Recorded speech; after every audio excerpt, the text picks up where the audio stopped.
So, for grounding the reading, we have a rune here that represents movement of some sort. So, it can also have to do with transportation or movement. It can have to do with both movement in the physical world with some type of vehicle, or progress or development, movement for just movement forward in life circumstances and improvement on things. So because this has to do, actually the falcon or the hawk has to do with movement too, which is kind of interesting. This is about moving, flying home and moving out and then coming back again. So there's possibly some type of physical movement where you go away and then come back again. In a sense of soul retrieval. A lot of times I feel like when I am overwhelmed and I take a vacation or I take a trip, it's like I go away to find myself again and to come home again. And then as I come home again, everything kind of falls back into place and becomes clear. A lot of times, if we remove ourselves from the situation and then come back again, everything becomes much more clear. So these are our moving line steps in time, and we start out with Mandarina, which has to do with communication, physical, verbal communication, a heart to heart, where something is consciously expressed through words to another person. It also has to do with bridging of worlds, where there is the clearing up of miscommunication and bringing information and knowledge to light, true expression from the heart. We have this paired with a sense of poverty, or feeling enslaved, or feeling stuck, or bound to something. So somebody is feeling trapped and stuck, and that's this rune, Athala in reverse. So there's this freedom through this communication, or there is something, this is bridging of worlds. So it's like if this is combined with somebody who is feeling imprisoned, feeling stuck, feeling trapped, feeling suppressed, feeling oppressed, feeling like a slave or poor, homeless. It's bridging. There's a bridging with another, because Mandarina is orange in the Basque language, and the Basque people, they're a linguistic anomaly in anthropology. Nobody knows how they got the language they got. It has nothing to do with any of the other languages around them. It's just like a totally different language. They developed something that has no similarity whatsoever with any of the other language groups around them. So it's like they became an island in their mind. They say mind is very tied to language. The way a culture thinks can be understood by hearing the way they talk, knowing the way their words are set up, the way their language is set up is the way that they see things. The way that they talk is the way that they see things. It shapes their worldview. The language shapes a worldview. So we have this kind of bridging of worldviews, bridging of realms of thought that are separate through this communication, where one person who is feeling imprisoned somehow is able to bridge the gap between them and somebody else. And then we move into Aurora, which has to do with when things get extreme. And we have this other card up here, and what's getting better. We have Snowball, which also has to do with things getting extreme, things escalating. So, but when things get extreme, they can be visible. They become visible. With everything. I mean, when you see, I work in the mental health field, so when you see a psychopath, then all of a sudden you can detect shades of narcissism, and you can see the lesser forms. You know, when you see the full blown personality, you can see the lesser forms of that personality. When you see an extreme mental illness, you can see the shades of that mental illness. Even though a person might not have a mental illness later, you can see the traits or the shades of it when you, after you see the full blown thing, you know. When a situation comes to a head, you see who people really are. So this has something to do with going to the extremes, because Aurora has to do with, you know, in the North and South Pole, you see the light of the universe come in, and you can only see this at the extremes, but you actually are able to see the light of the universe, and it becomes visible. And then I pulled a clarifying card on this. What is this that we're seeing?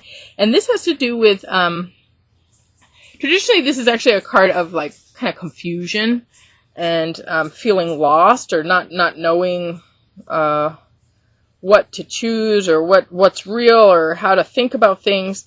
And my chicken card for this traditional card is Dahlia, and it has to do with going back to your roots, knowing yourself, knowing not just your spiritual self, but knowing your context within people, knowing your context from your past, your ancestry, your ethnic background, knowing your genetics, knowing your makeup, your personal makeup, knowing exactly what your personal makeup is and how it came to be, and based on that, really finding a rootedness and a groundedness. And from a rooted, grounded place, we can make those wise decisions. We can know what it is that we really resonate with or really go with. We shouldn't ever have to do something in life that is a total struggle. You know, things we should be able to meet our challenges. If something is too challenging, maybe that's not the right thing. You know, but a little challenge is okay, but we have to be able to have the genetics and the psychology to be able to meet those challenges. We need to be prepared. If we can't envision it and see it and feel it, then it's probably not going to be a good thing. So this is about really being able to put yourself in your own shoes and seeing what you can really do and who you can really go with, and what you really are meant to connect with, what really makes your sense of self stronger. And with Dahlia, I do recommend, you know, doing things that bring you back to your sense of self. Maybe taking a class, taking a course.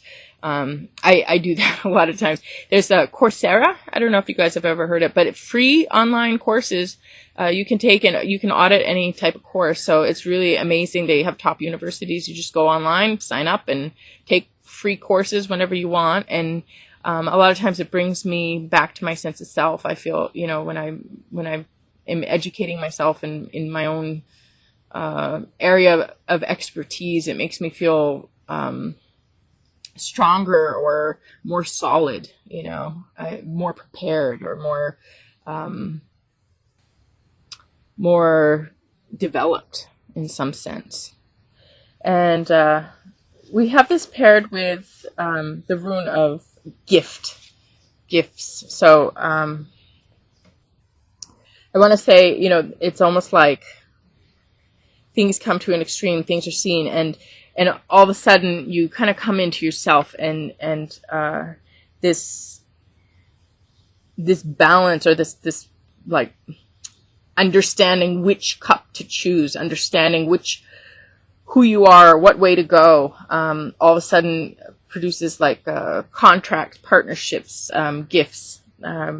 It can be in the physical world, or it can be in terms of relationships, but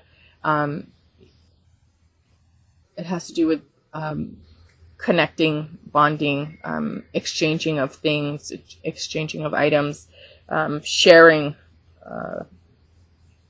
and entering into an agreement with people based on everything that is seen here, and who you are and what you go with. Like, everybody knows, okay, you fit here, and we've set you up with this now because you fit here, and we see this, and this is visible, and you get this now, and you get secured in a position that really works for you.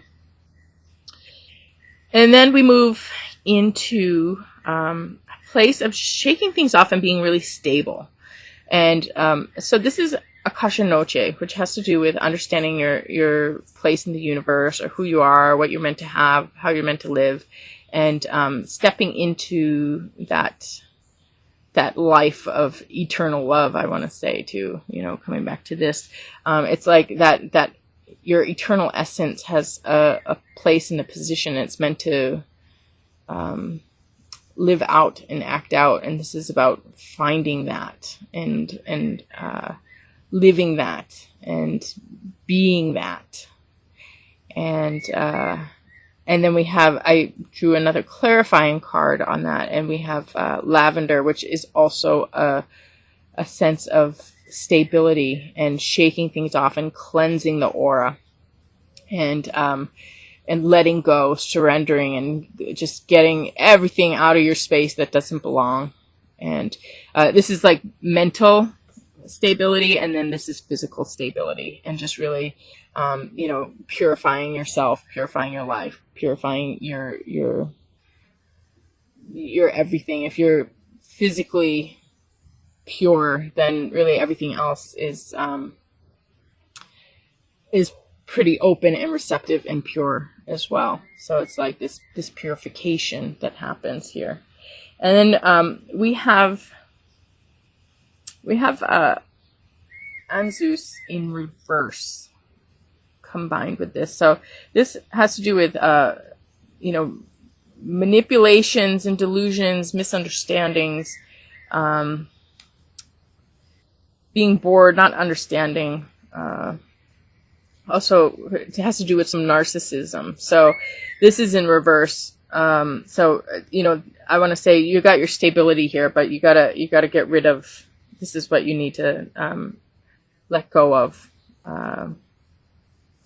If there's manipulation by others, people who don't understand you, people who don't understand what's going on, which here we already have this understanding coming to light. So this rune here is almost like this stage here being resolved, and then we have this like clearing off and shaking off, and knowing oneself and one's belonging. And if you know yourself, if you are really self-aware, nobody can really knock you off your feet. You're solid, and you do have these 2-4 solid grounded cards here. I think last month you guys had a lot of balance. It was all about balance and being balanced. So again, you obviously have your skill set with keeping your balance when different things are going on, or being able to regain balance anytime things come in and try and overwhelm you, or anything that happens. You can always regain your balance really quickly. And then, so what is getting better here is snowball, this escalation. I want to say what escalates in one direction will end up escalating in the other direction. So, in whatever way it has escalated before. In a negative, we have the improvement where it's going to escalate in the positive. We got the swinging of the pendulum. My cat. And then I pulled a clarifying card on that, and we have Ostara, which has to do with fertility and redistribution. So it's like cultural or social, cultural or social norms, like rules, but norms, like understandings, like certain level of like, this is how it works. You know, this is how this culture works. This is how this is the normal way. And it does have to do with redistribution, where, you know, funds or finances or assets of some sort are redistributed, where the people who have less receive from people who have more. So there's this rebalancing again here, between people in the community, people in the society, and the individuals. So we have this coming back to equilibrium in a community setting. And the rune we have with this is has to do with protection and defense and getting rid of problems, connecting with the higher values, higher life, higher dimensions, and you know, rising above things, basically. So there is this kind of, again, working something out where the community here is, you know, is becoming rebalanced, and whatever this is here that is going on, that where they have poverty, there is this, you know, poverty that needs to be bridged. It does get bridged here. This extreme stuff that's going on, where somebody is being oppressed and put in a position of jail, of imprisonment. This is now shifting and changing, and there's this rebalancing going on here. And then our overall message card here is dandelion, which has to do with making a wish and spreading your seeds and setting your intentions. And with that, as you spread your seeds, as you make that real for yourself, step by step, it becomes a field. From one dandelion, you can make a whole field of dandelions. So you can start with, you know, one, and it also has to do with multiplicity and just, you know, really having something that you have small, growing and spreading. And I pulled a clarifying card on that, and we have Birdie Baby, which has to do with the universe is at work, bringing something into birth where you are a part of it, but it is beyond you.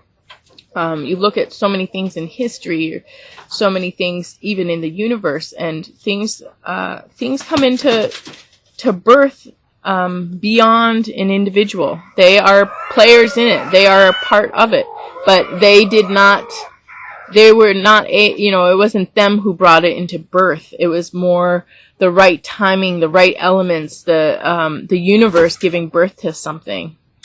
And you happen to get to be a part of it, and you're doing your part in making your wishes and planting your seeds and spreading your desire out there, or spreading your intentions, or your requests for need, your needed requests.